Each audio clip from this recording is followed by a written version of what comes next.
France Maghreb 2. LGF, le grand forum, bienvenue tout le monde, j'espère que vous allez bien, nous sommes jeudi, nous sommes le 7 décembre et aujourd'hui avec nous monsieur Enver de Santos. Comment ça va monsieur Enver? Bonjour Christophe, ça va, alhamdoulilah, tout va bien. Bon, et bien normalement nous devrions aussi avoir notre ami Islam Saïli qui devrait venir nous rejoindre si tout va bien, mais comme il est indiscipliné notre ami Islam Saïli, voilà, on ne sait jamais avec lui. Bon, en tout cas il sera peut-être avec nous tout à l'heure.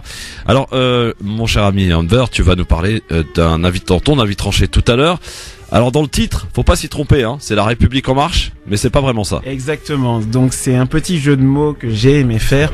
La République, non la Révolution en marche. Pour la bonne et simple raison que la République en marche est le parti majoritaire et que beaucoup de choses ne vont pas dans ce pays et que, voilà, on va peut-être devoir en parler.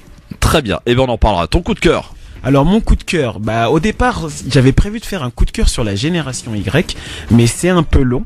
Et j'ai envie de faire un coup de cœur sur un garçon formidable qui est champion sportif handisport qui s'appelle Rafik Arabat. Ah, très bien. On fera connaissance avec lui donc tout à l'heure. Voici le sommaire de cette émission sur France Maghreb 2. Soyez les bienvenus, c'est le LGF jusqu'à 18h. Le grand forum avec Christophe Roux sur France Maghreb 2. Au programme de ce grand forum, Algérie. Après sa tournée africaine de plusieurs jours, le président français a déposé ses valises à Alger pour une visite de travail et d'amitié. Certes, cette visite est assez courte, quelques heures seulement, mais bien suffisante pour permettre à Emmanuel Macron de reconquérir Alger qui commençait à être gagné par le doute. Le président français invite les jeunes Algériens à regarder vers l'avenir. Invité tout à l'heure, Sabrina pour nous parler d'une journée qu'elle organise avec son association ce dimanche à Épinay-sur-Seine.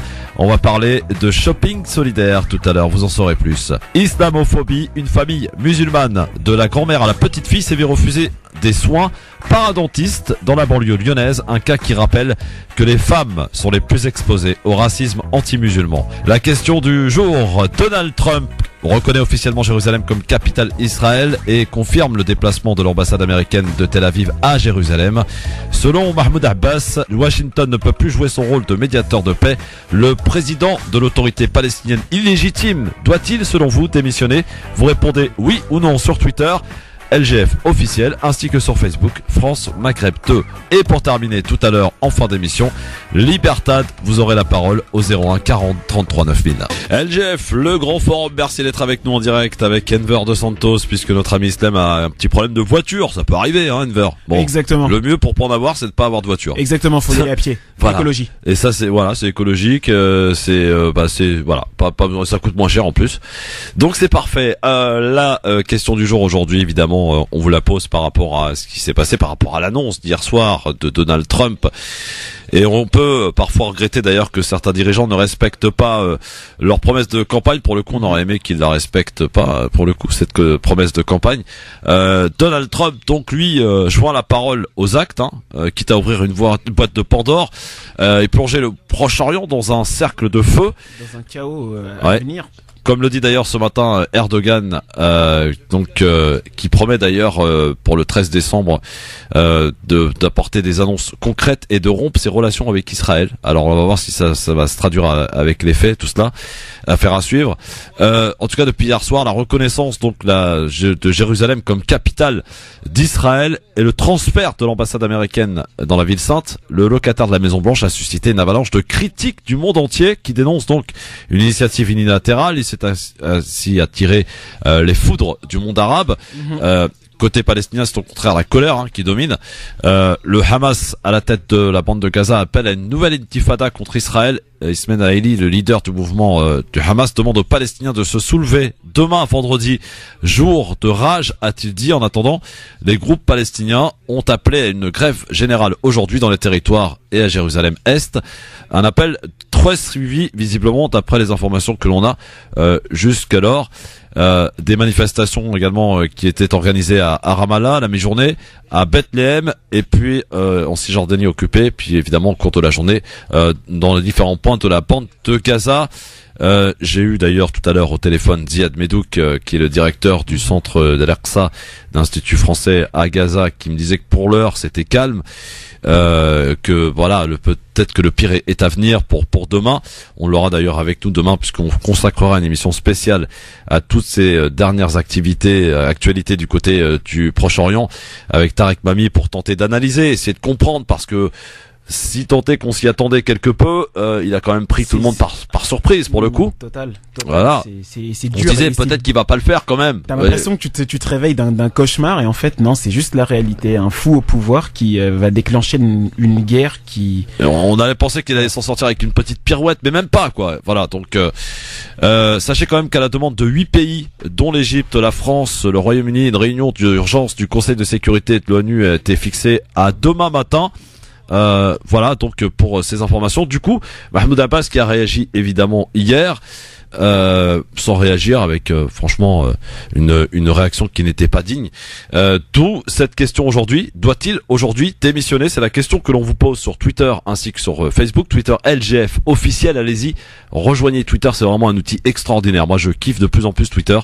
C'est vraiment là que ça se passe. On a l'impression que c'est vraiment l'organe de presse rapide, par excellence. Voilà. Et d'ailleurs tous les dirigeants du monde, les journalistes, utilisent Twitter. Je veux dire, Macron utilise beaucoup Twitter par exemple. Et voilà, on a une flopée d'informations qui est assez hallucinante et incroyable. Et voilà, donc Twitter LGF officiel, vous suivez, comme ça vous avez en plus le programme, les différentes actualités que l'on vous poste régulièrement, parce qu'il y a toute une équipe dans le LGF qui travaille à essayer d'informer bien régulièrement, dès qu'il y a une actualité en tout cas qui l'exige. Alors sur Twitter, ce qui est intéressant aujourd'hui de constater, Enver, c'est que eh bien le résultat n'est pas le même. Alors la majorité, aussi bien sur Twitter que sur Facebook, France Maghreb 2, c'est oui, il doit démissionner. C'est la même chose, sauf que sur Twitter, on a 76% de oui. Et on a le reste justement, donc 25% de non. Alors que sur Facebook, on a 66% de oui et le reste en réponse négative. Voilà. Donc faut continuer en tout cas de voter, de participer sur Facebook France Maghreb 2 et sur Twitter LGF officiel. On fera des points réguliers dans cette émission. On va faire un petit tour maintenant par Doha avant de revenir sur la visite d'hier en Algérie, visite express d'Emmanuel Macron. Donc gros contrat, mon cher ami Enver, ami auditeur, auditrice, après l'Algérie donc. Emmanuel Macron est au Qatar aujourd'hui, visite aussi express d'ailleurs que fructueuse. La France peut se frotter les mains. De gros contrats ont été signés pour un montant de 12 milliards d'euros. L'achat notamment de moins 12 avions Rafale, 50 Airbus A321, la fourniture de 490 véhicules blindés, à Nexter, à la concession aussi du métro de Doha qui est confié à un consortium SNCF RATP, un contrat de 3 milliards d'euros sur 20 ans, ou encore un contrat pour la dépollution de la lagune avec le groupe Suez. Emmanuel Macron, lors de la conférence de presse aux côtés de l'émir du Qatar, c'était donc à Doha il y a quelques heures. Écoutez la réaction du président français qui peut bien se frotter les mains puisque là pour le coup il a été un bon chef d'entreprise à la tête de la France. Les contrats qui sont signés aujourd'hui sont des contrats qui doivent à la qualité des entreprises françaises, au grand travail qui a été fait par les ministres, mais qui vont permettre de la création d'emplois et un véritable travail de grandes entreprises françaises. Ce ne sont pas des contrats affairistes, ce ne sont pas des contrats qui vont permettre à tel ou tel homme d'affaires de tirer profit d'une situation. Ce sont des contrats d'entreprise à État qui correspondent à des besoins, à un cahier des charges qui a été conduit avec beaucoup de professionnalisme par les autorités au Qatar, et qui a été gagné parce qu'il y a une relation stratégique forte sur le plan économique et sur le plan militaire, et parce qu'il y a des entreprises qui ont su répondre aux conditions qui étaient demandées. Voilà Emmanuel Macron donc qui se réjouit bien sûr, donc en visite au Qatar aujourd'hui. Mon cher Enver, première réaction, là pour le coup il a fait le boulot là. Jackpot, là on reconnaît le banquier. Voilà. Ah oui, pour le coup oui. Absolument. C'est le banquier d'affaires. Ouais, absolument. Donc là, pour le coup, c'est une visite qui a vraiment été fructueuse dans tous les sens du terme. Voilà, 12 milliards d'euros d'obtenus donc par le Qatar grâce à des ventes donc d'avions, de Rafale, de véhicules blindés. Le métro d'Alger, de Doha, pardon. Voilà, la petite lapsus d'ailleurs. Voilà, donc belle prise en tout cas pour Emmanuel Macron pour aujourd'hui. Justement, à Alger, nous y allons. Où nous y retournons puisque vous le savez, hier avait lieu donc la visite, une visite d'amitié d'Emmanuel Macron Alors, qui a commencé avec, comment dirais-je, une petite, un petit couac, un petit lapsus pour le coup. Alors attendez que je vous le retrouve parce qu'il est très impressionnant ce petit lapsus. C'était donc hier à Alger et c'est plusieurs internautes en fait, Enver, amis auditeurs auditrices, qui l'ont remarqué. C'était donc, ils l'ont très bien fait savoir, un diplomate algérien aurait dit au président Emmanuel Macron en l'accueillant à l'aéroport Ouari Boumedienne, bienvenue en France, monsieur le président. En effet, il s'agit d'un diplomate donc qui était là avec le Premier ministre, etc. Ce lapsus a été remarqué par plusieurs internautes donc qui, à la quasi-unanimité, ont exprimé leur indignation. Alors, on va essayer d'écouter. J'ai chopé l'extrait. Alors tendez bien l'oreille. Ça s'est passé donc hier à l'arrivée d'Emmanuel Macron en Algérie, je précise. Du général de corps d'armée Ahmed Gaïd Saleh, vice-ministre de la Défense nationale, chef d'état-major de l'ANP, et du ministre des Affaires étrangères Abdelkader Messahel. Moi je l'ai bien entendu, hein. Exactement. Ouais. On l'a bien entendu, hein. Bienvenue en France, monsieur le président. Hein, petit lapsus évidemment qui a indigné. Et on peut le comprendre. C'est énorme. C'est énorme, hein. Bon, voilà. Ça c'était pour le petit truc donc à remarquer. Sinon, eh bien, il a notamment rencontré donc son homologue Abdelaziz Bouteflika, hein, le président français, qui dit aussi vouloir dépasser les contentieux mémoriels pour poser les bases d'une nouvelle relation entre la France et l'Algérie. C'est ce qu'il a déclaré hier en conférence de presse. Écoutez le président. Bloqué, je suis très décomplexé. J'ai dit les choses sur le passé, mais je les ai dit. J'ai demandé aussi des efforts au gouvernement algérien, parce qu'il y a chez moi des Françaises et des Français qui aiment furieusement l'Algérie, qui veulent pouvoir y revenir. Je veux qu'on développe les relations beaucoup plus qu'on ne le fait aujourd'hui. Je parle de manière décomplexée et franche. Et donc, je vous dis aussi, ne me posez pas les questions d'il y a 20 ans. Ne me posez pas des questions de quelqu'un qui vit encore dans des complexes qui n'ont plus cours. La jeunesse dont on a parlé, nos diasporas, les binationaux, ce développement de l'activité économique, de venir créer une école 42 à Alger, c'est pas les projets qu'on avait jusque-là. De vous parler en vérité sur la politique de visa, pour vous dire, j'ai de l'immigration illégale, nous allons lutter ensemble contre. Mais il y a une communauté de vie qui suppose une circulation plus facile, on va améliorer les choses.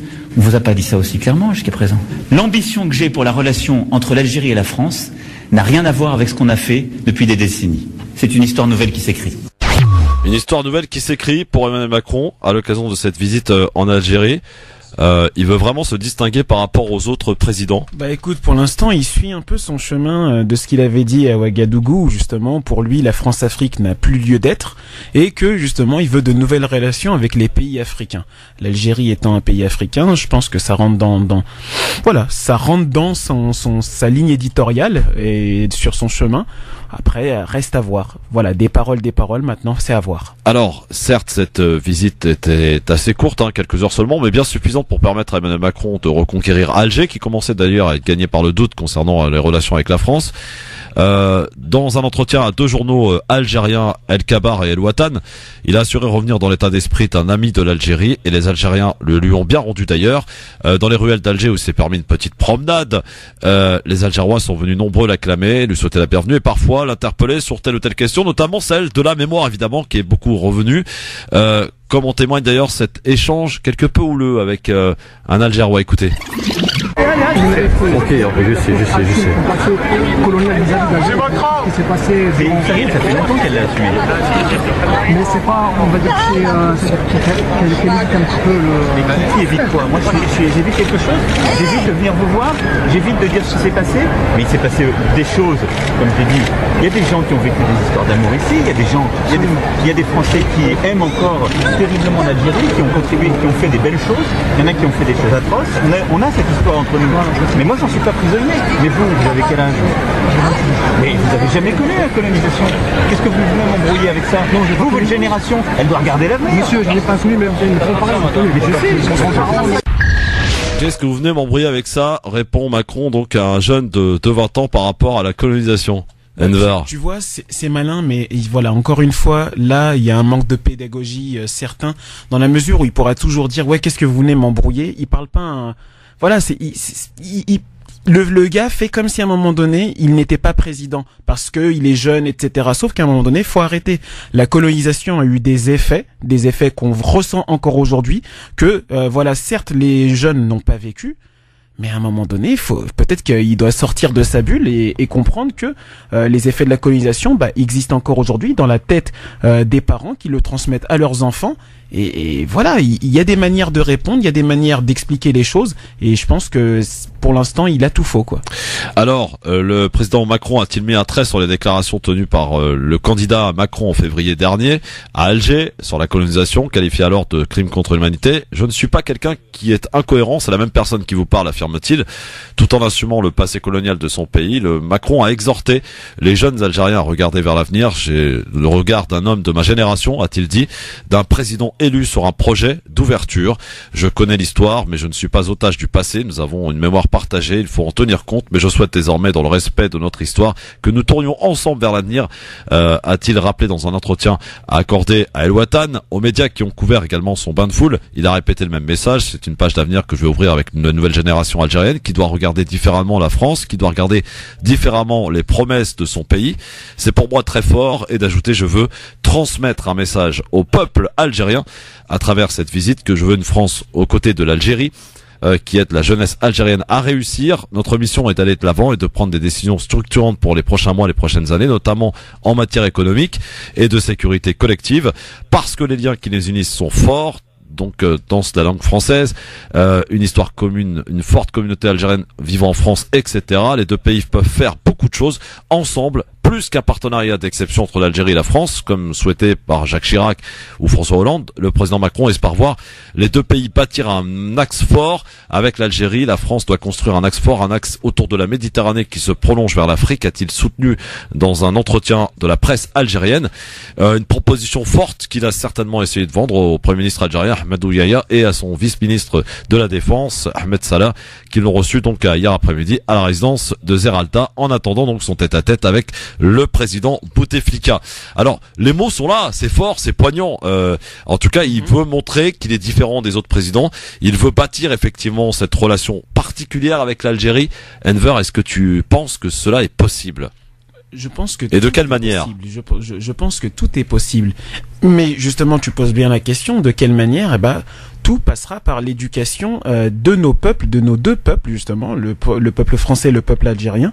Parce qu'à un moment donné, c'est bien gentil de dire oui, je ne veux pas vivre sur le passé, je veux aller vers l'avenir.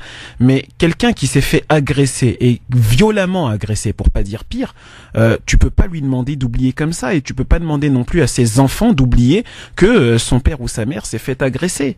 C'est pas comme ça la vie. Ouais. Donc, en tout cas, il n'a pas laissé son humour à Paris pour le coup. Emmanuel Macron, un humour quelque peu décomplexé hier, comme en témoigne ce petit échange interpellé par un Algérien. Écoutez, c'est marrant. Il faut construire. On étouffe, hein? Mais vous êtes où? Vous avez qu'à vous desserrer. On étouffe, vous avez qu'à vous desserrer, lui a-t-il répondu à un habitant qui disait que effectivement, voilà. Cher ami Enver, ça te laisse sans voix? Ça me laisse presque sans voix, parce que là encore, c'est des défauts de com, Il peut pas toujours se cacher derrière sa jeunesse. Tu peux pas, quelqu'un dans un pays comme l'Algérie, justement, qui te dit on étouffe, ça a une signification. Et cette personne qui a écrit on étouffe, voilà, lui, il le tourne à l'humour, mais peut-être que, justement, c'était pas ce qui était approprié. Donc, je veux bien qu'il soit diplomate et tout, mais voilà, là, le gars va sur faux pas en communication, et je trouve que c'est grave. Voilà, donc sur ce que l'on pouvait dire sur cette visite donc d'Emmanuel Macron hier, cette visite de travail et d'amitié, a-t-il rappelé, martelé tout au long de cette journée passée en Algérie sous un soleil magnifique, comme on connaît régulièrement l'Algérie. Abdel, bonsoir. Bonsoir Christophe. On voit bien la traîtrise des pays arabes sur l'ensemble, et ils en ont rien à faire des lieux saints, puisque la France est un allié. Pardon ? On repart à Jérusalem, c'est ça. Voilà, la France est un allié incontournable d'Israël et des États-Unis d'Amérique, et ça on le sait depuis très longtemps, et c'est inévitable. Alors Abdel, pardon, avant de t'emballer, je précise quand même qu'hier soir, même avant-hier soir, Emmanuel Macron a téléphoné à Donald Trump pour essayer de le dissuader de prendre cette décision. Alors, et Macron, je termine, à Alger a été un des premiers responsables d'un grand pays à réagir et en dénonçant cette décision. Voilà, hier soir, c'est Emmanuel Macron qui a réagi, je crois, en premier, si je ne m'abuse, sur cette réaction, sur cette décision, de l'administration américaine. Christophe, j'ai des regrets, mais sans plus. Là, écoute, il n'y a aucun ambassadeur dans le monde arabe et dans le monde européen qui a été rappelé. Un coup comme ça, on rappelle les ambassadeurs en Israël et aux États-Unis d'Amérique, tout ce qui a été signé. Je comprends ce que tu veux dire. Je comprends. C'est à la poubelle. Alors les pays arabes, qu'est-ce qu'ils ont fait comme cadeau à Emmanuel Macron? 16 milliards de dollars pour remercier la France de son soutien à Israël, qui est de la faute de la France pour tout ce qu'elle a fait du temps d'Hollande. Et Macron, il dit rien. Macron, il dit rien. Il a dit, j'ai des regrets. C'est quoi ça? Tous les pays arabes, on a des regrets, mais il n'y a aucun ambassadeur qui a été rappelé. On a fait un cadeau, les pays arabes ont fait un cadeau à la France de 16 milliards de dollars au lieu de donner à leur allié russe. Et ce qui se passe aujourd'hui, c'est que, encore, les pays arabes sont alliés à la France, à tout ce qui se passe. Ils s'en foutent complètement. C'est ce qui se passe. Et l'Algérie, au lieu de dire à Macron, maintenant, éclaircissez votre position, monsieur, vous faites demi-tour, tant que vous rappelez pas votre ambassadeur et vous mettez pas un coup de poing sur la table, nous on traite pas avec vous avez rien à faire ici. Ça a été dit, ça n'a pas été dit. Ils l'ont accueilli les grands bras ouverts, ils lui ont embrassé les pieds. Encore une fois, la France est l'allié d'Israël et des États-Unis d'Amérique. Si demain les États-Unis d'Amérique on va guetter la venue de Netanyahou qui vient, vous le savez, dimanche à Paris. On va guetter la venue de Netanyahou qui doit venir dimanche à Paris. Christophe, il y a des moyens de pression que les pays arabes ont aujourd'hui, c'est dire on arrête tout, on signe plus rien, Abdel, on ferme les robinets. Est-ce qu'il y en a un qui peut se dégager, par exemple Erdogan qui prévient que le 13 décembre il risque de rompre les relations avec Israël, par exemple. Christophe, écoute-moi, c'est gna. C'est la même. Ces gens-là, ces dirigeants, ils parlent pour pas que leur peuple se retourne contre eux. On va livrer quelques Mercedes, comme je te l'ai dit. On va livrer des dollars à tout va. Et même les pays arabes, c'est eux qui payent aujourd'hui. Ils ont payé la France. Et c'est quoi? Des gens qui ont vraiment des muscles. Qu'est-ce qu'ils font? On arrête tous les contrats. Les pays arabes sont fâchés. C'est un lieu saint. Vous y touchez pas. C'est inadmissible. On arrête tous les contrats. On ferme les robinets. On traite entre nous. Et alors, il y a deux solutions.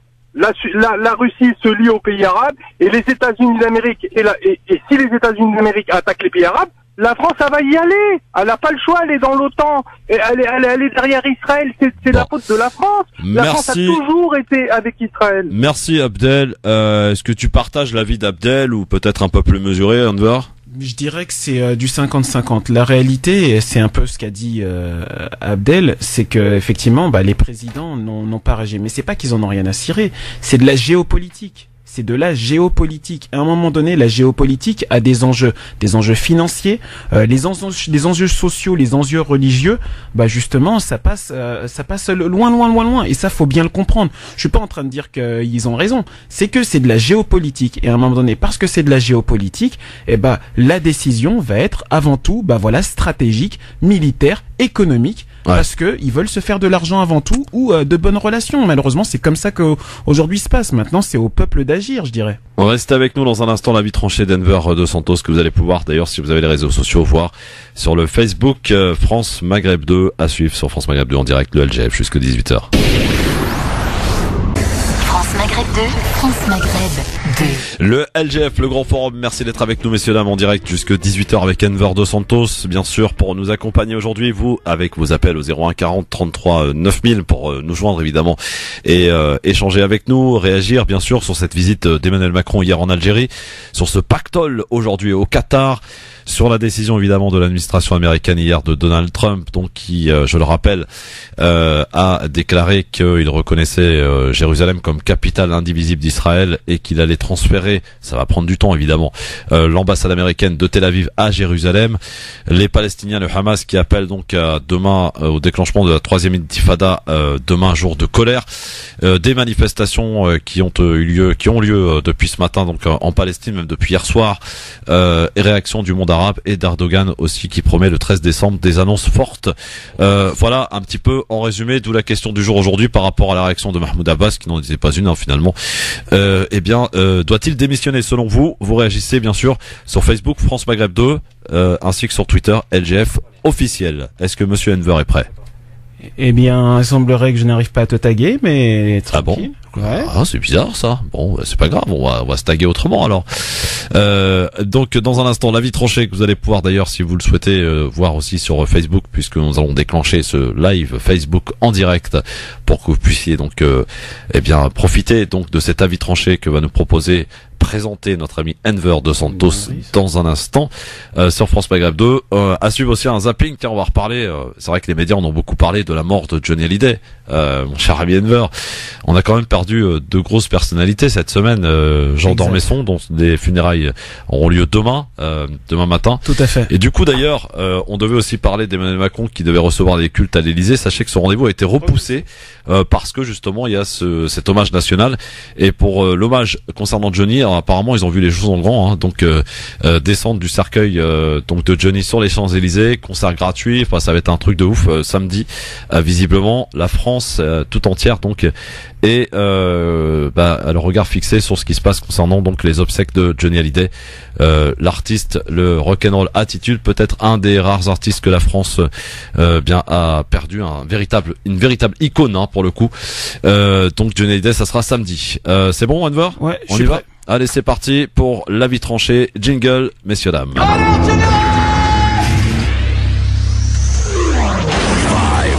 3, 2, 1, 0. Je fais quoi que ce soit, c'est la mise à pied. Alors piétinez-moi, allez-y. La République en marche, Enver.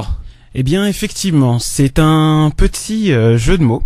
Un petit jeu de mots avec tout ce qui se passe en ce moment. Entre les bavures policières, entre la situation des sans-abri, la situation de la population française.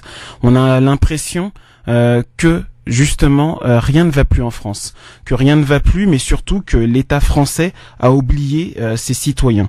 Donc, à titre de rappel, parce que je pense que parfois il est nécessaire et réellement nécessaire, je voulais lire un petit texte qui justement va peut-être remettre les choses dans leur contexte et expliquer aux gens ce qu'ils doivent faire et ce qu'ils peuvent faire. Donc, je commence. Alors, si tu me permets. Le petit texte qui arrive. Hop. Le petit texte de Enver Dos Santos, en direct sur France Maghreb 2, dans le Grand Forum.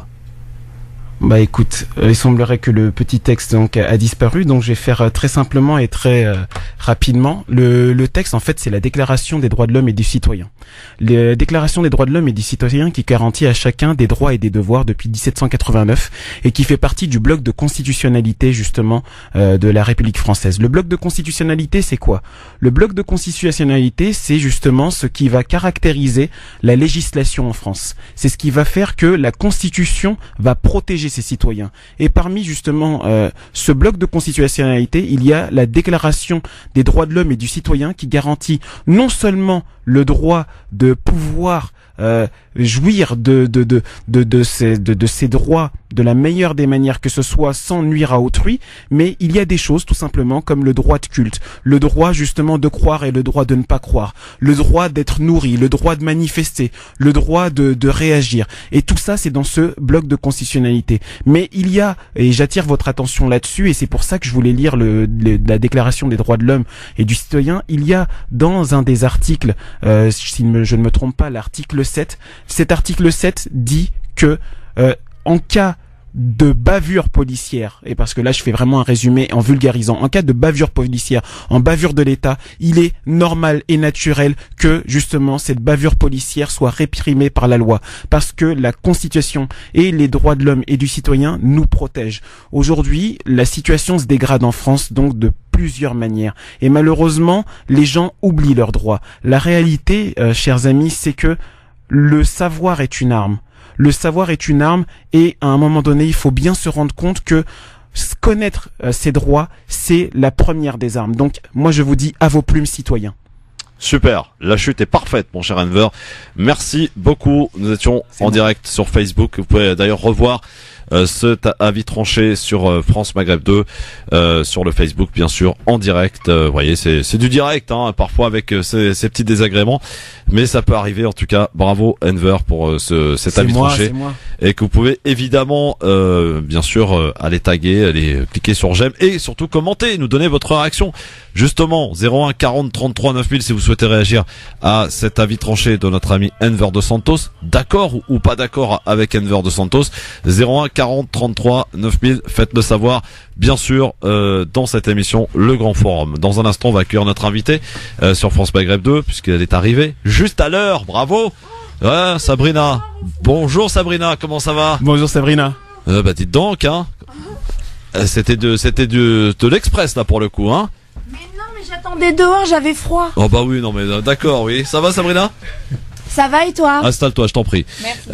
On va évidemment le zapping en attendant, bien sûr, le zapping qui va nous emmener du côté de ce que l'on parle et on évoque depuis un certain temps, mon cher ami Enver. Ouais. En l'occurrence depuis donc mardi, dans la nuit de mardi à mercredi soir, et on va commencer ce zapping avec les différents hommages qui se succèdent donc depuis la mort de l'annonce de Johnny Hallyday.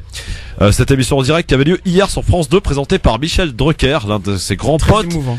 Eh oui, et qui a dû rendre l'antenne. Il a craqué, Michel Drucker, écoutez. Voilà, j'embrasse Laetitia, les petites filles, David, Laura, tous ceux qui sont près de Johnny et qui le pleurent ce soir. Vous savez, dans ma carrière, c'est longue déjà. J'ai vu partir beaucoup de copains.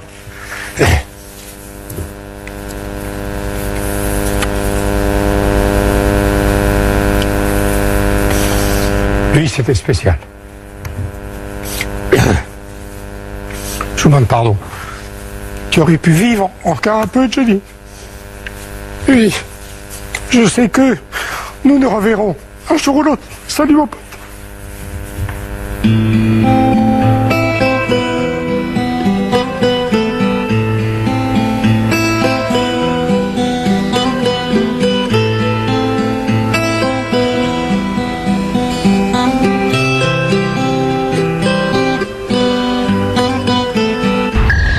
Il a complètement craqué Michel Drucker et ça arrive évidemment au plus grand. Pour le coup, Enver, ouais. C'était très émouvant en tout cas de revoir ces images et Michel Drucker qui, pour le coup, a aussi déploré dans cette émission que beaucoup de personnes se sont exprimées sur Johnny Hallyday et a-t-il regretté sans jamais l'avoir rencontré. C'est ça le plus dramatique.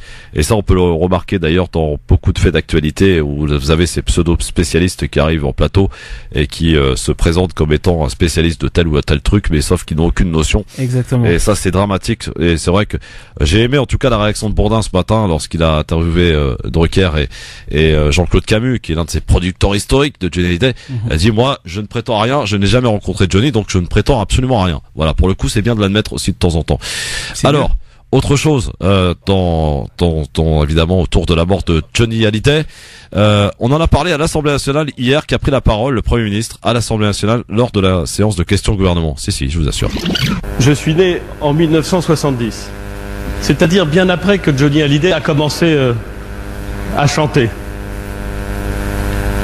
Et pourtant, toute ma vie, et probablement toute la vôtre, et au fond toute la nôtre, mesdames et messieurs, nous avons à intervalles réguliers entendu et vu cet artiste exceptionnel qui a su séduire, conquérir de nouveaux publics, durer aussi. Se renouveler, je vous rejoins volontiers, et investir des champs très variés, à la fois dans la chanson, mais aussi au cinéma et au théâtre.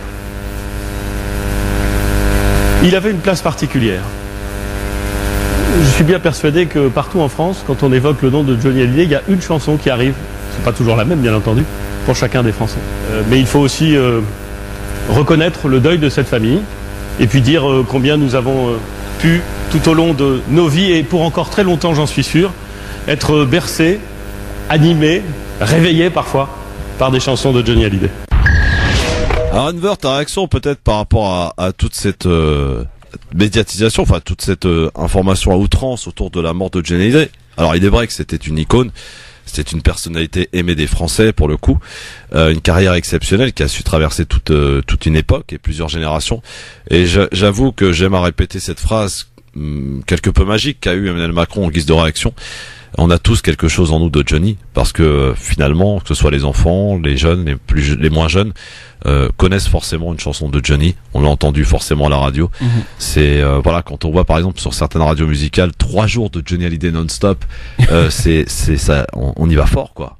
Bah pas réellement, tu sais, la réalité de ce monde, elle est que quand on veut faire du buzz sur une musique, on va nous passer du Jul ou je ne sais quel chanteur pendant X temps. Là, tu as un homme, on pourra dire ce qu'on veut, qu'on l'aime ou qu'on ne l'aime pas, qui a réussi à rendre des gens heureux, des millions de gens heureux à travers son activité, sans se prendre la tête avec voilà ses forces, ses faiblesses. Ouais. Et c'est simplement ça. Donc les gens qui disent ouais on voit trop Johnny machin etc. Écoutez ils vivent dans un autre pays je dirais. Et ceux qui en plus dans les réactions je peux comprendre qui disent ouais il y a d'autres personnes qui meurent chaque jour etc. Mais à un moment donné, il faut comprendre que quand t'as un mec qui a vendu plus de 110 millions d'albums, c'est pas juste des ventes. 3200 concerts, plus d'un millier de chansons, 800 auteurs, c'est impressionnant. Des gens qui ont voilà, il a marqué des générations, il a marqué des moments où il y a eu des décès, des moments où il y a eu des joies, des peines, etc. Donc il a été influent dans la vie de beaucoup de personnes. Donc à partir de ce moment-là, moi je dis juste chapeau, je me tais, je peux ne pas aimer, mais je me tais, en silence, je regarde. Et puis voilà, ça passera. En tout cas, pour l'avoir vu 3 fois dans ma vie en concert, je peux vous assurer que c'était une bête de scène. Voilà. Vraiment, pour le coup, il aimait les choses en grand, les choses énormes, quoi. Voilà, pour ce zapping, en tout cas, je vous ai épargné les députés qui chantent des chansons de Johnny, parce que bon, il pleut déjà à Paris, donc on va essayer d'éviter à ce que il pleuve davantage. Je vous propose d'accueillir maintenant Sabrina, qui a l'habitude de venir nous rendre visite au moins une fois par an, pour nous parler, 2 fois même, pour nous parler d'un événement, et c'est ce dimanche à Épinay-sur-Seine. J'aime le concept, j'aime le projet, c'est pour ça qu'elle est là, Sabrina, aujourd'hui. Welcome, bienvenue en tout cas, Sabrina. Merci à toi. Merci pour nous présenter donc alors ce que tu appelles le shopping solidaire. Ah non, quoi, non, tu te trompes encore. Bah ouais, non mais. Shopping engagé. Oui, bon. Parce que tu sais pourquoi? Les mots c'est que des produits neufs. Oui. Et shopping solidaire, il y a de l'occasion. Mais nous, non. C'est mieux que le shopping engagé. Voilà. Shopping engagé avec Sabrina. Alors, c'est quoi le concept du shopping engagé, Sabrina? Le concept. Pour ceux comme Enver qui ne connaissent pas, peut-être. D'accord. Oui, effectivement, je ne connais pas. Mais tu vas connaître et tu vas aimer. Dis-moi. Ne t'emballe pas trop, quand même. Mais non, tu te souviens la dernière fois, tu m'as très bien vendu. Ouais. Et tous les auditeurs qui sont venus. Et ils ont adoré. Bon. Et tu sais ce qu'ils m'ont dit? Ils m'ont dit merci beaucoup Christophe, parce que tu leur as fait faire des économies. Bon, alors, qu'est-ce que le shopping engagé, Sabrina? Alors, le shopping engagé, c'est une énorme vente, justement, on peut dire de charité, alors qui va réunir des grandes marques comme du prêt-à-porter femmes, Naf, Etam, pour ne citer que, du Chevignon pour les hommes, des bijoux, de la cosmétique de luxe, Dior, toi qui aimes bien les parfums, maquillage, nous avons des sacs Michael Kors et Marc Jacob, la décoration super pour les fêtes de fin d'année, tu vois.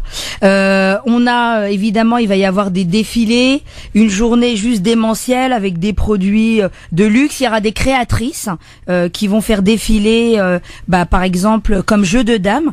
Alors c'est une créatrice qui n'expose, qui se montre uniquement à l'étranger en fait. C'est la première fois qu'elle va venir en Île-de-France. C'est trop génial en fait. Qui s'appelle Jeu de Dames. On a cette chance-là. On a le défilé Estelle et Joe, cosmétique bio, que des choses de grandes marques et surtout jusqu'à moins 85%. Toi qui aimes bien dire que c'est mieux que le Friday. Ouais, le Black Friday, bien. ouais. Bah ouais, c'est mieux en fait. Ouais. Et tout ça pour nous aider à financer nos missions. C'est une belle arnaque, hein, le Black Friday. Ouais, mais là, tu vois, nous, on n'est pas une arnaque puisque maintenant, on a, grâce à tous les gens qui nous soutiennent comme toi, Christophe, c'est énorme parce que ça nous a permis, par exemple l'année dernière, quand tu nous as invités en décembre, j'avais comme justement projet de pouvoir livrer des kits d'hiver à des justement SDF, Paris, 92, 95, 93. On l'a fait, on a réussi. On t'avait fait justement le point quand on est revenu en avril. En avril, on avait le souhait énorme de pouvoir livrer pendant plusieurs mois des sacs, des caddies de courses pour 250 familles. Et ben je tiens à te le dire. Merci encore parce que on a réussi. Alors il faut que tu nous expliques parce que là les auditeurs peut-être ne comprennent pas bien de quoi il s'agit. Donc effectivement c'est une journée au cours de laquelle, qui va se dérouler d'ailleurs à Épinay-sur-Seine, on vous rappellera les coordonnées complètes dans un instant. Oui. Donc où les gens vont pouvoir venir acheter effectivement des marques que tu as citées, qu'on va éviter de reciter parce qu'on va peut-être pas leur faire trop de pub non plus. En tout cas, des vêtements neufs, des chaussures, des parfums et toute une multitude de produits neufs, bien sûr, à des prix défiant toute concurrence, jusqu'à 85% de réduction. Alors pourquoi tout cela et à quel but et comment fais-tu pour bien réussir à obtenir au travers de ces ventes de l'argent pour les SDF par la suite au travers de ton association qui s'appelle d'ailleurs Charity Shop Solidaire. Voilà, Charity Shop Solidaire. Alors quel est le concept, Sabrina, le concept? Le concept c'est de rendre le shopping décomplexé, qui va agir très très fort aux côtés des plus démunis, puisque évidemment on achète tous, on se fait toujours plaisir.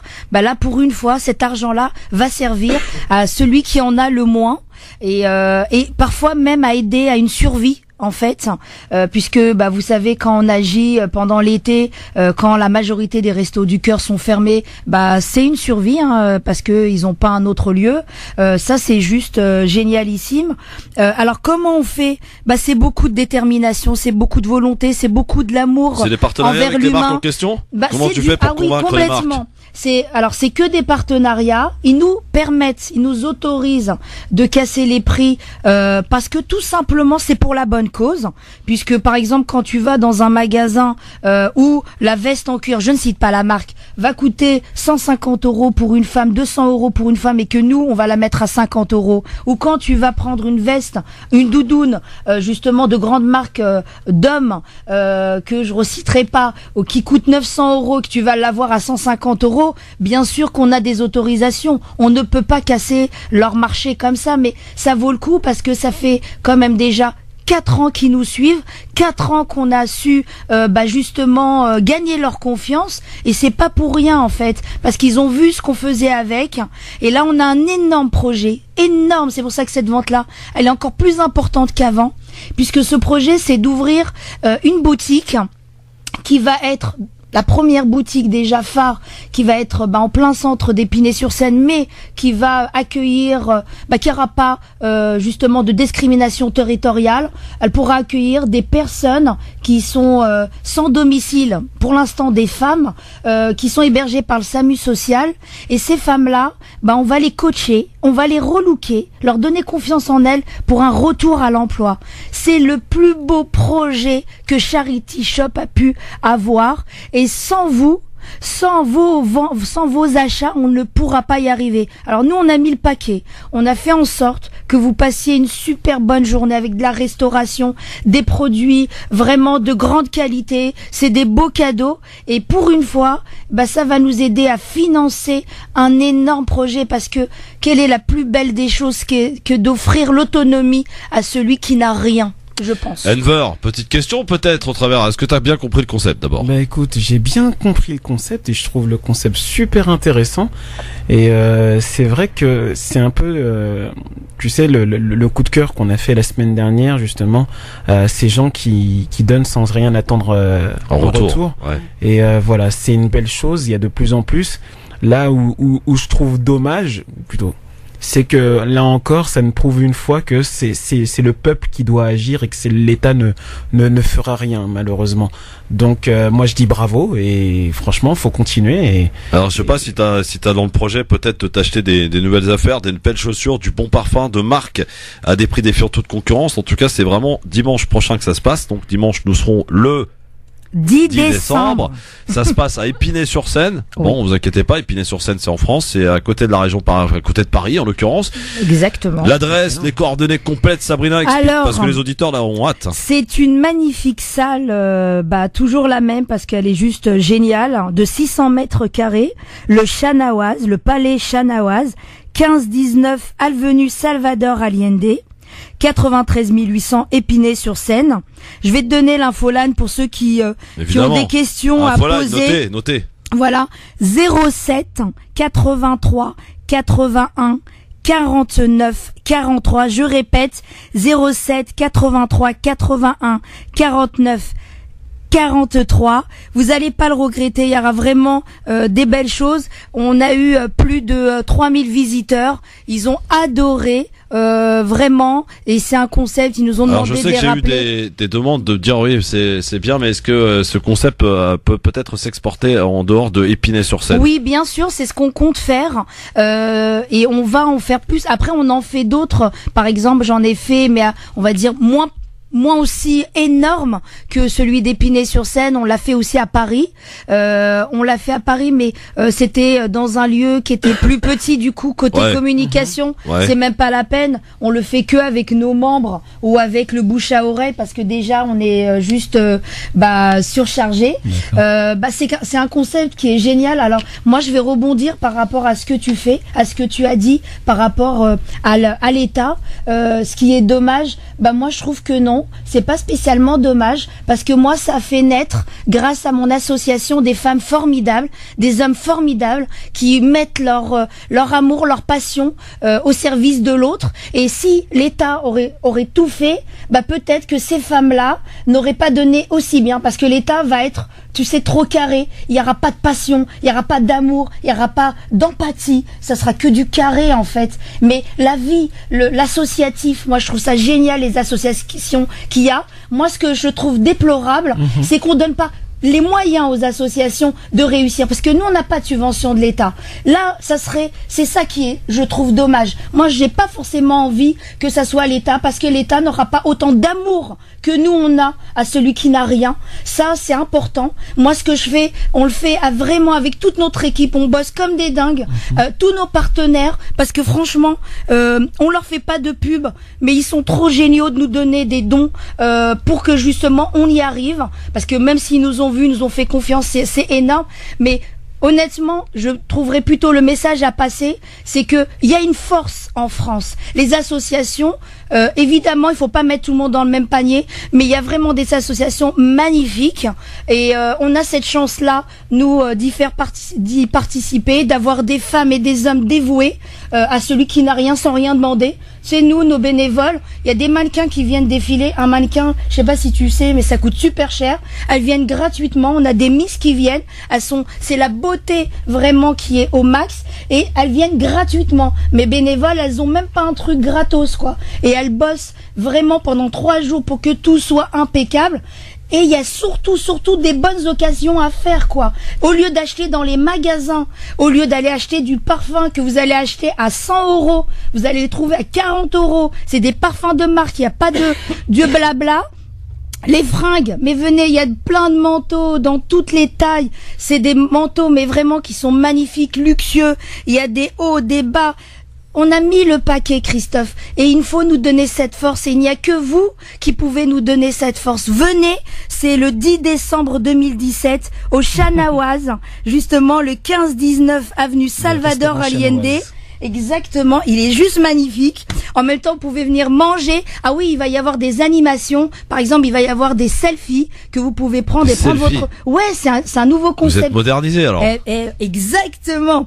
Vous êtes comme le président, vous faites des selfies. Non, mais c'est même pas nous qui le faisons, c'est Arzou qui vient, qui nous fait le plaisir, l'honneur de nous soutenir pour cette action, qui va justement nous donner la possibilité, vous donner la possibilité de faire des selfies entre amis, et que prendre la photo, et cette photo-là, ça sera pour nous aider, parce qu'on croit en nous, parce que vous croyez en nous, mais surtout venez faire des bonnes affaires. C'est bientôt les fêtes, on ferait des cadeaux à tout le monde. C'est toute la journée de 10h30 à 19h30.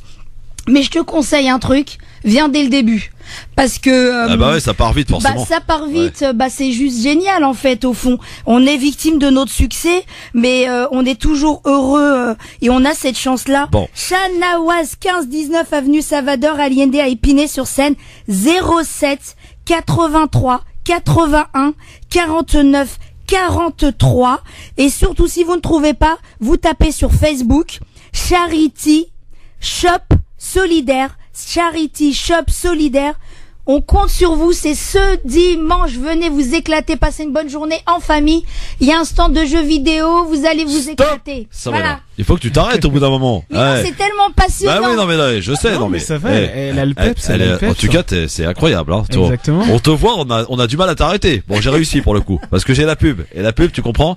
Quand il s'agit de mettre de l'argent dans la caisse, il y a plus de Sabrina qui compte. À tout de suite. Ne bougez pas sur France Maghreb 2, le grand forum. On est de retour. Merci d'être avec nous en direct sur France Maghreb 2, c'est le grand forum évidemment ce jeudi après-midi. Soyez les bienvenus avec cette question du jour que l'on vous pose aujourd'hui par rapport à la décision de Donald Trump hier, dont je vous la rappelle, mais bon, je pense que vous n'avez pas passé à travers, c'est de reconnaître Jérusalem comme capitale d'Israël et de transférer par là même l'ambassade américaine donc de Tel Aviv à Jérusalem suite à la réaction de Mahmoud Abbas qui n'en était pas une, voilà. Eh bien, est-ce que Mahmoud Abbas, le président palestinien, doit-il démissionner selon vous? Alors qu'est-ce que ça donne au niveau des sondages sur Twitter, sur LGF officiel par exemple? Déjà sur le Facebook on est à 63% de oui donc, et 37% de non. Oui. Et donc sur notre Twitter LGF officiel, on est toujours non, encore que ça a bougé. Ah, très bien. Ça a bougé. Bon. On est à 76 20, même pas 68 32. Ah, ça a bougé, ça a baissé un peu pour le oui, 68 32. Donc 68 de oui, il doit démissionner sur Twitter, 62 sur Facebook en grande majorité. Donc vous êtes de ceux à penser qu'il faut qu'il démissionne donc Mahmoud Abbas. Pour le coup, président, on rappelle quand même illégitime depuis 2009 à peu près. Peut-être d'ailleurs c'est au peuple palestinien de prendre une décision effectivement. De peut-être. On rappelle d'ailleurs parmi cette information que le Hamas a appelé à une troisième intifada demain, jour de colère, demain vendredi, décrété donc en Palestine dans la bande de Gaza, et que il y a des manifestations et des manifestations de colère donc depuis hier soir, depuis l'annonce donc de Donald Trump, qui, on s'en tentait d'ailleurs de vous l'expliquer demain, n'est qu'une décision symbolique, mais qui, on dit, lourde de conséquences tout de même. Et on fera le point d'ailleurs sur toutes ces informations de cette actualité extrêmement chargée et lourde au Moyen-Orient demain dans une émission spéciale, avec Tarek Mami demain entre 16h et 18h. Vous continuez en tout cas de voter sur la page Facebook France Maghreb 2 ainsi que sur Twitter LGF officiel. Nous avons avec nous Sabrina, qui est venue nous parler de cet événement qu'elle organise, de ce shopping engagé, organisé donc par l'association Charity Shop Solidaire. Voilà, c'est pour ça que je m'y perds en fait. Solidaire engagé, Charity Shop Solidaire sur Facebook. C'est perturbant quand même. Voilà, il y a un Facebook. Oui, Charity Shop Solidaire ou shopping engagé pour l'événement. Très bien. Alors, donc dimanche, on va résumer pour les auditeurs qui nous rejoignent peut-être maintenant. Ça se passe à Épinay-sur-Seine où pendant toute une journée, vous avez réussi avec différentes marques avec qui vous avez passé un partenariat, ça dure d'ailleurs depuis quelques années, à pouvoir offrir un espèce de grand magasin qui rassemble et réunit toute une sorte de marques, que ce soit pour les vêtements, les chaussures, les parfums. Voilà, pendant toute une journée dans cette salle donc à Épinay-sur-Seine, les gens vont pouvoir venir acheter. Je pense que l'entrée est payante. Elle est à 2 € symboliques. 2 € symboliques.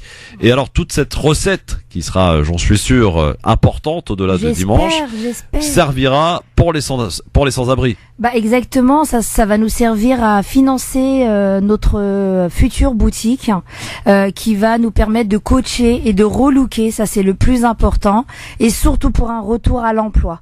Vraiment la plus belle des choses, c'est de leur donner une autonomie, et cette boutique qui aura des coachs justement qualifiés va pouvoir les aider à aller jusqu'au justement juste à l'obtention de l'emploi, parce que il y a de l'emploi mais il y a une façon de le réaliser. Par exemple, c'est ce que je disais, on me disait ouais mais pourquoi tu veux coacher? Je dis mais attends, la personne elle a même pas de quoi manger et tu lui demandes de trouver un travail. Non mais attends, c'est une blague. Faut déjà qu'elle ait de quoi s'habiller. Alors nous on va lui donner cette possibilité là.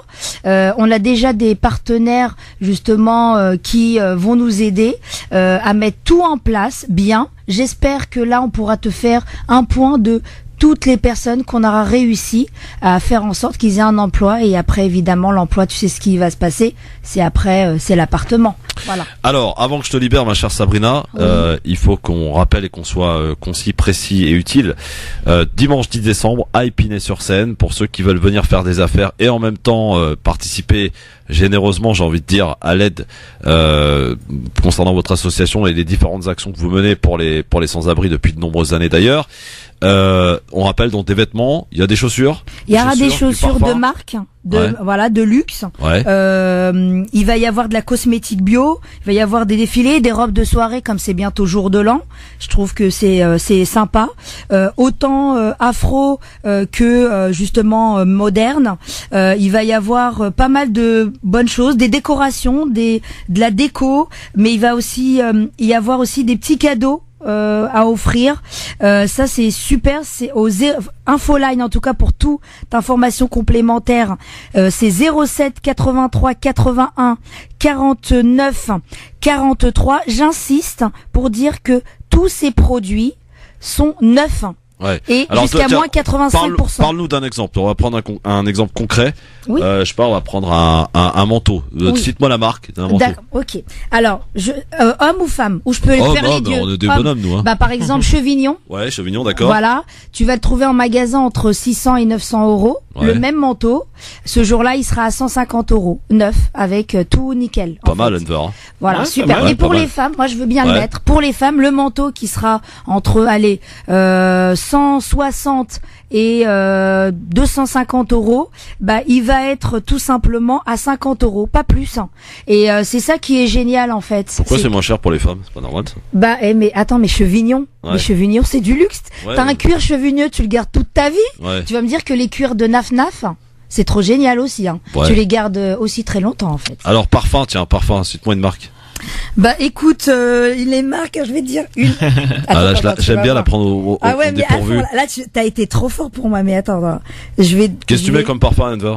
Voilà. Écoute, j'ai décidé de changer de parfum avant. Je mettais White Musk de Body Shop. Ouais. Et puis à un moment donné, non, j'ai décidé de plus rien du tout. Mon odeur naturelle me suffit. Je sens très bien. Pas mal. Ah, ça coûte moins cher en tout cas. Exactement. Moi, mon parfum s'appelle comment? Gentleman, je crois. Ouais. Attends, je vais. Tu l'as pas celui-là? Attends, non, mais attends. Non, parce que si on peut dire un truc vite fait là. Non, mais là, parce que là, t'es trop fort pour moi, en fait. Attends, mais je suis en train de tu sais, je connais pas tout par cœur, bah en non, fait. Mais attends, c'est bon. Je l'ai trouvé. Yo! Alors, par exemple, tu vas avoir, le coffret, je te donne un exemple, Mauboussin. Ouais. Par exemple, le coffret pour elle, plus, le gel douche, il va être à 40 euros. Ah ouais, effectivement. Voilà. Alors tiens. Attends, je vais te donner un autre qui est plus cher, en fait. Ouais. Donne-moi un truc cher, ouais. Super méga cher. Alors attends. Par exemple, Very irrésistible de Givenchy. Ouais. Il va être à 45 euros au lieu de 65 euros. Combien de centilitres? Le 100. Le 100. Ah ouais, 100. Exact. Ah ouais, d'accord. Voilà, tu vas avoir aussi Kenzo Floral à 70 euros au lieu de 110 euros. Tu vois, tu fais une. Alors question pratique, ma chère amie Sabrina, oui. Est-ce qu'on peut retrouver avant de venir dimanche à Épinay la liste des produits qui vont être vendus? Là non, parce qu'on en a vraiment trop en fait. Il va y avoir plus de, je crois, plus de 3 ou 4 000 articles. C'est impossible en fait. D'accord. Ouais. Bon, très bien. Alors les informations qu'il faut connaître et savoir. Donc dimanche après-midi, enfin dimanche le matin, ça commence à 10h. Hein. À 10h30. 10h30 jusque 19h30, mais il est conseillé on a déjà terminé à 18h en fait. Ouais, une fois tout est bouclé quoi. Exactement. Bon, alors de plutôt possible donc venir à Épinay-sur-Seine. Ouais. La salle c'est le Chanawaz. 15-19 avenue Salvador Allende. À Épinay. 07 83 81 49 43. Alors, évidemment, il y en a beaucoup qui nous ont appelés la dernière fois. On n'a pas pu répondre à tout le monde. Mais envoyez-nous un texto et on répondra parce qu'on a énormément d'appels, en fait. Et on essaiera de vous répondre pour vous rappeler les adresses parce que beaucoup n'ont pas réussi à noter l'adresse. Mais on essaiera de vous répondre par texto très rapidement. Il n'y a pas de souci. Alors, Sabrina, le Facebook aussi, pour ceux et celles qui souhaitent avoir des renseignements aussi sur l'événement. Je pense que tout est indiqué sur Facebook aussi. Exactement. Il faut taper shopping engagé. Ou Charity Shop Solidaire dans les deux pages. Alors Charity Shop Solidaire, c'est là où il y a tous nos missions. Ouais. Et puis le shopping engagé, c'est là où il y a tous les exposants. Très bien. Eh ben voilà. Eh bien, rendez-vous dimanche, ma chère Sabrina. Merci. Je te souhaite bonne chance. Bon courage, merci d'être venu ici. Merci et à puis toi. bonne journée par avance pour dimanche, hein, ma chère Sabrina. Je te remercie. Mais sans nul doute que ça va marcher. Si vous voulez faire des bonnes affaires, les soldes, avant les soldes, c'est ça dimanche donc Au Chanoise. au Chanoise. Et donc, mieux que les à soldes. Épinay. Bah oui, mieux que les soldes. Mieux que le Black Friday, etc. Si vous voulez faire un cadeau de ouf à votre maman, hein, ou à votre papa aussi, parce que les papas on a tendance un peu les oublier, je dis ça entre, hein, petit clin d'œil comme ça. Eh bien, voilà, dimanche, allez-y faire des bonnes affaires à des prix défiant toute concurrence, jusqu'à 85% de réduction.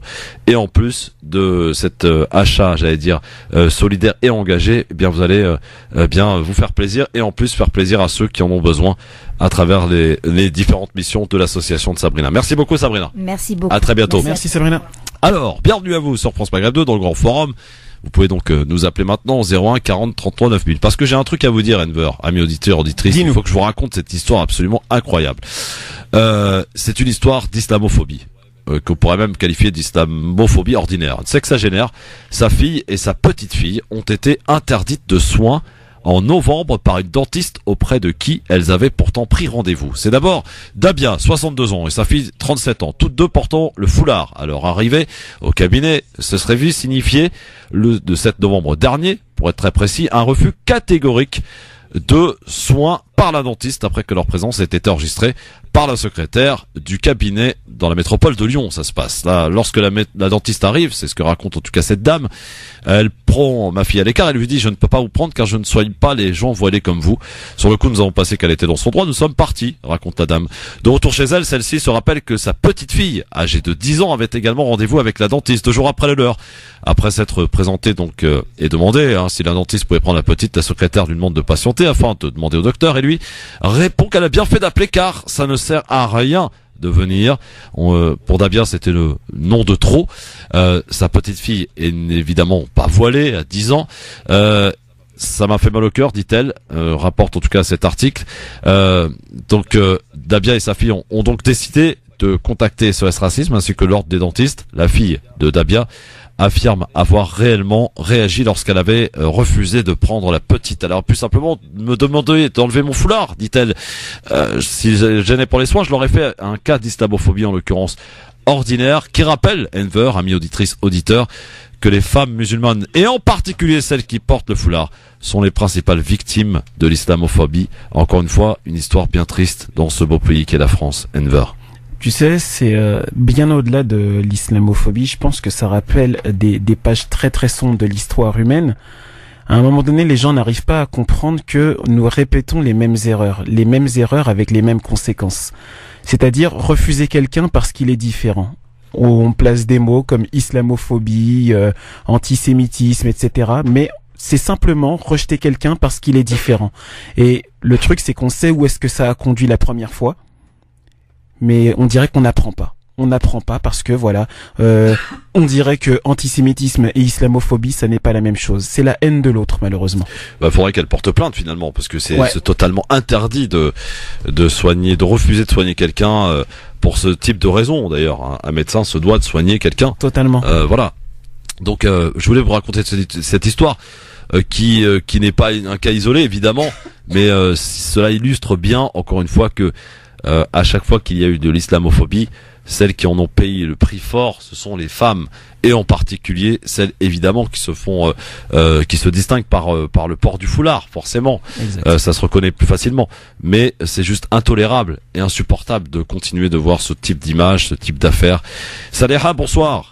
Oui, bonsoir Christophe, ainsi qu'aux auditeurs. Bonsoir Saleha. Oui, alors j'appelle demain, il y a un rassemblement pour justement soutenir la Palestine, c'est-à-dire contre la venue du criminel, de l'entité sioniste qui est Benjamin Netanyahu, qui va venir demain. Il va être reçu par le président Macron. Monsieur Macron, soi-disant qu'il pleurniche pour ce qui a été fait par Donald Trump, parce que bon, c'est la forme exactement. C'est pour dire voilà qu'il a réagi, mais en parallèle il invite un criminel d'État. Alors où est exactement la liberté des uns et des autres? Ce qui vaut pour les uns ne vaut pas pour les autres. Il y a ça. Donc samedi. Donc à la place de la République. Oui, c'est samedi. Hein, c'est pas demain, ça a l'air. C'est samedi. Pardon, samedi. Voilà. On vous a partagé d'ailleurs pour ceux qui veulent en savoir plus. On vous a partagé. Ça sert à rien de pleurnicher à la radio. Venez nombreux. Des fois on n'est pas nombreux. Je suis désolée. Où sont toujours on a des courses, on est malade, on est ceci, on est cela. Regardez notre communauté en face qui sont toujours en solidarité. C'est l'union qui fait la force. C'est pas exactement. C'est pas de pleurnicher. Il y a ça. Et puis excusez-moi, je termine. Et le 16 décembre, il va y avoir un événement très important à la Fontaine des Innocents à Paris. Ouais. Il va y avoir le sapin. C'est pour le soutien à la Palestine aussi. Venez nombreux. Il y en a qui vont venir de Lyon, de Marseille, de Nîmes, de Grenoble, d'Albertville. Alors venez-vous qui êtes à Paris. Moi je les vois pas, les gens de Paris, de l'Île-de-France. Franchement, c'est honteux. Je dirais c'est honteux, ça sert à rien de pleurnicher. Venez le samedi 9 et le 16 décembre, il va y avoir le sapin avec la clé, c'est-à-dire qui symbolise le retour des Palestiniens. Très bien. Qui sont franchement exilés dans des autres pays. Alors venez, ça sert à rien de pleurnicher. Voilà. Merci Saleha. On rappelle d'ailleurs que cette manifestation qu'organise Cap Palestine, Euro-Palestine, ce samedi à Paris, place de la République, effectivement, pour protester contre la venue de Benjamin Netanyahou qui sera à Paris donc dimanche. Sans nul doute quand même que les retrouvailles entre Emmanuel Macron et Netanyahou vont être un peu frileuses, un peu frisquettes. Il va y avoir des petites grimaces quand même, je pense. J'imagine en tout cas. Effectivement, comme le dit Saleha avec ses mots et à sa manière, on se demande, c'est vrai que c'est bien d'aller manifester, c'est très bien. Et on incite d'ailleurs tout le monde à le faire. On a eu à le faire à nous à titre personnel. Mais force est de constater qu'aujourd'hui, les gens ne se déplacent que quand il y a du sang qui coule. Il a fallu rappeler aux auditeurs et aux auditrices qu'en 2014, il y a eu ce bombardement sauvage et massacre de la population de Gaza pendant plus d'un mois et demi à Gaza, et il a fallu que une grande chaîne d'infos, une grande chaîne de télé en France diffuse des images de ces 4 gamins qui ont été tués par un bombardement aveugle de l'armée criminelle d'Israël. Pour que les gens se réveillent et pour qu'on ait des milliers de gens dans les rues de Paris. Et effectivement, il y en a régulièrement des rassemblements, des manifestations à Denver pour la Palestine. Il y a combien? 100 personnes. C'est honteux. Voilà, effectivement. C'est honteux, mais tu sais, c'est l'état général. Yémen, Centrafrique, Palestine. Et je pourrais t'en citer d'autres parmi les Rohingyas, etc. Les gens ne réagissent plus aujourd'hui. Ils ne réagissent plus et voilà, ce sont les petites mains qui essayent de faire les choses, sauf que les petites mains, malheureusement, sont très petites et ont peu de moyens. Donc, continuez à agir les petites mains parce que c'est pas grand chose, mais c'est beaucoup. Mais à un moment donné, voilà, les gens doivent juste prendre conscience que le monde est en train de partir en vrille et que tout le monde en a rien à foutre. Évidemment. Alors, avant le coup de cœur, on va accueillir Kamel, notre Kamel national. Salut Kamel. Merci Christophe, bonsoir à toutes et à tous. Je voudrais tout simplement dire qu'effectivement, nous resterons comptables de tout ce qui se passe. Et nous autres qui sommes ici, moi je préviens véritablement tous ceux qui ont prétendu représenter les musulmans de France, tous ceux qui se sont gossés sous les lambris de la République. Mais Kamel, j'ai envie de te dire, c'est même plus la peine d'en parler parce qu'ils ne représentent qu'eux-mêmes, tu le sais très bien. Non mais tu sais très bien qu'il faut en parler, qu'il faut dénoncer tous ceux qui, sous les lambris de la République, vont chercher quelques subventions dans des fondations de l'islam de France ou des trucs comme ça. Je les alerte, ces gens-là, je leur dis cessez de dire que vous représentez les musulmans de France, vous les représentez pas, vous êtes coupables de ne pas avoir agi, vous êtes coupables de ne pas avoir su dénoncer et vous êtes coupables de ne pas avoir fait le travail qu'il fallait pour unir notre communauté et ils ont l'entière responsabilité de ça. La liste sera faite en son temps et croyez-moi, tout sera dit. Je voudrais également... Kamel, je voudrais te raconter une blague. Je peux te raconter une blague ? Ouais, vas-y. Ouais, alors vous savez qu'hier, il y a Francis Khalifa, le patron du CRIF, évidemment, qui a réagi à l'annonce de Donald Trump hier, en invitant d'ailleurs Emmanuel Macron à imiter Donald Trump. Et vous savez qui l'a félicité? Est-ce que vous imaginez? Donnez-moi un nom, je sais pas, chercher là dans votre voiture. Là, vous qui écoutez la radio. Qui aurait... Non, pas du tout. Non. Qui aurait pu féliciter Francis Khalifa dans son tweet, et tout le monde peut le vérifier, hein. Je veux dire, voilà. Oui. Félicitations, mon ami, vive la paix. Alors, je pense qu'il n'a pas dû comprendre de quoi il s'agissait, le pauvre. Mais félicitations, vive la paix. Qui aurait pu féliciter Francis Khalifa pour son tweet hier? Alors, dis-nous. Un certain Chalgoumi. Ah ben oui, bien sûr. Ah oui, non mais attendez, c'était gratuit quand même. Il y a pléthore d'individus qui sont, pour moi, et je l'ai dit à l'antenne, les chaos de la République. Voilà, il va falloir que les uns et les autres. Donc ce samedi, bien évidemment, moi je rejoins l'auditrice qui l'a dit, je ferai partie de ceux qui y viendront. J'ai également été sur les petits rassemblements qui se sont faits à la Fontaine des Innocents, à Paris, etc. Il faut que chacun pose sa pierre. Tout le monde ne peut pas venir manifester, mais chacun d'entre nous peut décrocher son téléphone, dénoncer cette barbarie, dénoncer tout ce qui nous atteint et de rester unis. C'est très important. Bon, ou autrement, effectivement, cessez de prétendre ce que vous êtes alors que vous n'êtes pas. C'est très important. Merci, j'ai une grande colère à faire passer, à le dire, mais autrement, soyons unis et veillons à ce qu'on s'unisse tous contre cette barbarie. Merci Kamel, vous avez un week-end bien rempli, hein, samedi pour aller manifester place de la République à Paris, et puis dimanche, vous pouvez vous faire plaisir en allant à Épinay-sur-Seine par exemple, voilà. Mon cher Enver, est-ce que tu es prêt pour ton coup de cœur? Oui. Alors, coup de cœur de Enver de Santos qui va nous présenter, je crois, quelqu'un. Attention, exactement. France Maghreb 2, le coup de cœur. On va parler d'un sportif. Exactement, un sportif qui s'appelle Rafik Harabat, franco-marocain. Et c'est un champion donc d'haltérophilie handisport. Pourquoi ce coup de cœur? Malheureusement on peut pas l'appeler parce qu'effectivement il est au Mexique actuellement et donc il est au championnat du monde du Mexique. Ça fait un peu un décalage horaire assez important. Il doit être à peu près à 10h du matin je crois là-bas. Parce que c'est un jeune homme donc âgé de 28 ans qui est atteint de spina bifida, une maladie justement qui l'a rendu voilà il est en chaise roulante en fait et il peut pas bouger les membres inférieurs. Mais justement depuis qu'il est petit voilà il aime un sport et ce sport justement c'est l'haltérophilie. Et de fil en aiguille il est devenu champion de France avec plusieurs titres. Il a toujours été bien classé et puis là justement au championnat du monde il visait le top 10 et il est arrivé 8e. Alors pourquoi ce coup de cœur à Rafik Harabat? Parce que justement, voilà, on parle souvent et je le fais souvent moi-même, on parle de modèles de réussite, etc. Et lui, c'en est un pour moi, c'en est un parce que voilà, il galère. Vraiment, je le dis sincèrement, il galère. C'est pas pour attirer voilà le ouais mesquine sur le petit frère, mais vraiment c'est quelqu'un qui se bat tous les jours et qui recherche des sponsors qu'il ne trouve pas, mais qui justement garde justement cette volonté de s'entraîner quand il est malade, quand il a des problèmes justement médicaux qui justement l'empêchent d'aller s'entraîner. Voilà, il essaie de redoubler d'efforts après pour rattraper justement le retard pris. J'espère qu'il sera aux prochains Jeux Olympiques. J'espère sincèrement qu'il sera aux prochains Jeux Olympiques. Et vraiment, parce qu'il vraiment Rafik Harabat, c'est quelqu'un de formidable. Il a le cœur gros comme ça et c'est un super sportif.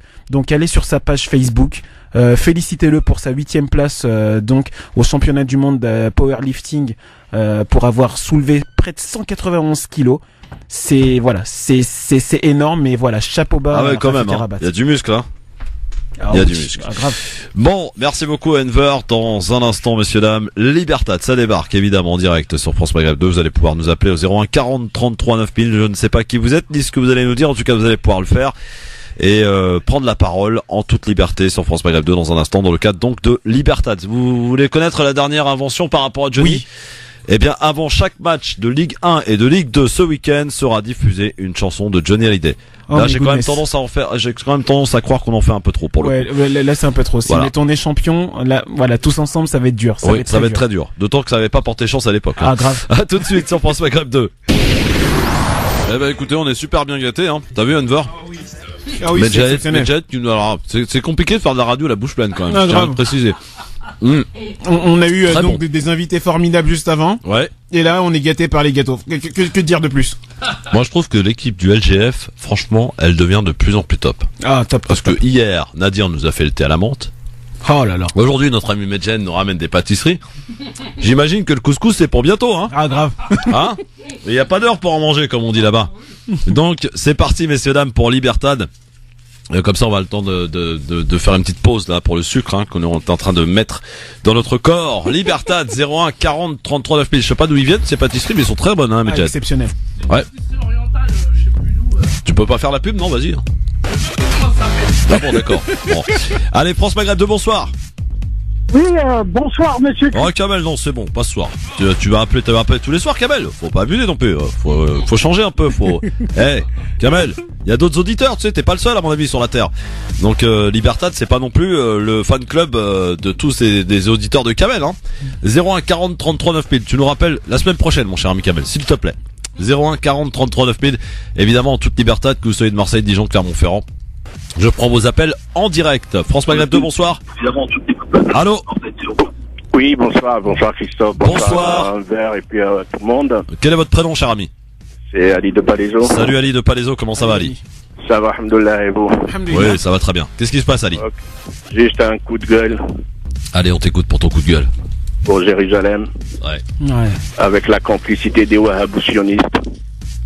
Et certains présidents et rois de la nation musulmane et se disent musulmans. On s'est fait bien avoir. Malheureusement. Voilà. Merci pour ton coup de gueule, Ali. Merci, au revoir. Au revoir, Ali. Effectivement, d'ailleurs, on en parlera demain dans une émission spéciale avec Tarek Mani entre 16h et 18h. On vous expliquera d'ailleurs de quelle manière l'Arabie Saoudite a fait un revirement spectaculaire, mais alors pas du tout étonnant pour le coup. Et demain, on expliquera un petit peu tous les tenants et les aboutissants de ces infos au Moyen-Orient qui n'ont cessé évidemment de nous faire réagir depuis hier soir. 01 40 33 9000 pour Libertad, bien sûr, en direct sur France Maghreb 2 avec Enver de Santos et chers amis auditeurs, vous en direct sur votre radio France Maghreb 2. Allez, France Maghreb 2, bonsoir. Bonsoir. Allô. Ah, très bien. Okay. C'était le petit chat. Ah, il y avait longtemps le petit chat. Ouais, ça faisait un moment. Vous nous avez pas rendu visite. Voilà, 01 40 33 9000. France Maghreb 2, bonsoir. Oui, bonsoir. Bonsoir madame, quel est votre prénom? Malika. Malika, vous nous appelez d'où? De Paris. Je vous écoute Malika, nous vous écoutons. Alors moi je vous appelle par rapport au problème palestinien et je pense que la chose la plus efficace qu'on puisse faire, c'est pas forcément d'aller manifester, parce que je vois pas trop. Moi je suis allée manifester, on a vu que ça donnait pas de résultat. Moi je crois surtout ce que les Palestiniens attendent de nous, c'est qu'on puisse les aider financièrement quand on peut, sur les projets que le Secours Islamique ou le CBSP mettent en place notamment, et puis surtout qu'on essaye, on a la chance d'être dans des pays où on peut s'instruire, nous sommes dans une démocratie, donc on peut faire jouer notre conscience politique, et c'est ça. Donc le jour où tous les Maghrébins, enfin tous ceux qui sont sensibles à la cause palestinienne, qu'ils soient musulmans ou maghrébins en particulier, le jour où ils iront voter, ça voudra donc dire qu'ils prennent conscience de leur poids politique. Là, ça changera peut-être. Et pas uniquement ça, il y a également le savoir, et il faut absolument... c'est le savoir. Je voulais abonder justement tout à l'heure à ce que disait Enver. C'est le savoir, c'est extrêmement important, l'instruction. Donc il faut y aller, parce que c'est ce qu'ils attendent de nous. Si on veut les... Bravo madame, merci beaucoup Malika pour ce message en tout cas qui est plein de bon sens. Alors évidemment, on vous invite quand même à aller manifester, mais c'est vrai qu'au-delà des manifestations, comme le rappelait Malika, il y a aussi ce projet d'essayer de concrétiser un petit peu tout ça et de se mettre autour d'une table, de réfléchir. Et c'est vrai que pour certains ça paraît un peu plus compliqué. Il faut agir, réfléchir, s'instruire effectivement. Et voilà. Allez, un petit dernier pour la route. Bonsoir Christophe, c'est Fatima. Bonsoir Fatima. Je voulais juste dire à la dame qui a parlé pour la manifestation Saleha que, au lieu de crier, elle aurait dû donner les informations exactes. L'heure, la date, bon, elle a dit samedi. Samedi, on ne va pas de 7h du matin, 7h du soir. Fatima, vous inquiétez pas. On vous a mis le communiqué d'Europe Palestine Cap Jipo sur le Facebook de la radio France Maghreb 2. Allez-y, il y a tout expliqué. Mais tout le monde n'a pas internet. Comment ça, tout le monde n'a pas internet? On est en quelle année, madame? On est en 2017. Voyons. Il y a énormément de gens qui n'en ont pas. Donc c'est pour ça que je mais t'as forcément quelqu'un quand il y a des manifestations. Très bien. Voilà. C'est samedi, je crois. Alors de mémoire, je crois que c'est 14h30, place de la République. Voilà. Voilà, Bien merci vérifié. beaucoup, Christophe. Bonne soirée. Merci Bonne soirée. Fatima. Et ainsi se termine cette excellente émission avec l'excellent Enver de Santos. Et l'excellent Christophe. Et on est de retour demain pour une émission spéciale, donc avec Tarek Mami, autour des différents mouvements et actualités très lourdes et chargées au Moyen-Orient, évidemment, avec donc demain cet appel du Hamas qui appelle à la 3e intifada, jour de colère, de manifestation dans le monde pas musulman, mais en Palestine en particulier et dans la bande de Gaza. Et jour important aussi à retenir, le 13 décembre, ça se passera en Turquie. On vous expliquera tous les tenants et les aboutissants de ces différents changements dans l'actualité et de manière historique d'ailleurs, à suite de cette décision qui reste somme toute symbolique mais lourde de conséquences. On en reparlera demain en détail dans un instant. L'excellent Medjahed qui arrive pour sa bonne humeur légendaire jusque 20h. Merci Enver, à la semaine pro. À la semaine prochaine. 18h, on rend l'antenne à l'heure, c'est pile poil. 18h, l'heure de retrouver Marine Garel pour le Flash. Excellente soirée. Bonsoir Marine. Bonsoir à tous. Un message sur la Tour Eiffel, un hommage populaire sur les Champs-Élysées samedi. La France s'apprête à dire adieu à Johnny Hallyday. Emmanuel Macron, le chef de l'État, sera présent pour une brève intervention à l'église de la Madeleine où une cérémonie sera donnée. À noter que dès demain, les mots Merci Johnny seront projetés sur la Tour Eiffel et Bercy. La dépouille du chanteur a été transférée ce matin de Marne-la-Coquette au funérarium du Mont Valérien à Nanterre.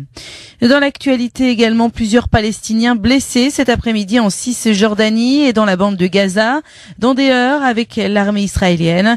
Des manifestations et rassemblements pour protester contre la décision de Donald Trump de reconnaître Jérusalem, capitale d'Israël.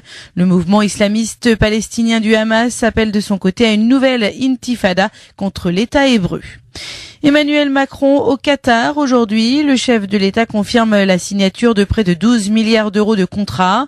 Le Qatar achète notamment 12 avions de chasse Rafale et 50 Airbus A321. La SNCF et la RATP se voient confier la concession du métro de Doha. Une manifestation dans les rues de Bruxelles pour interpeller l'Europe sur la situation en Catalogne. 45 000 personnes sont réunies d'après la police. Le président destitué Carles Puigdemont et 4 de ses anciens ministres se trouvent depuis plusieurs semaines dans la capitale belge. Le mandat d'arrêt européen leur encontre a été retiré avant-hier.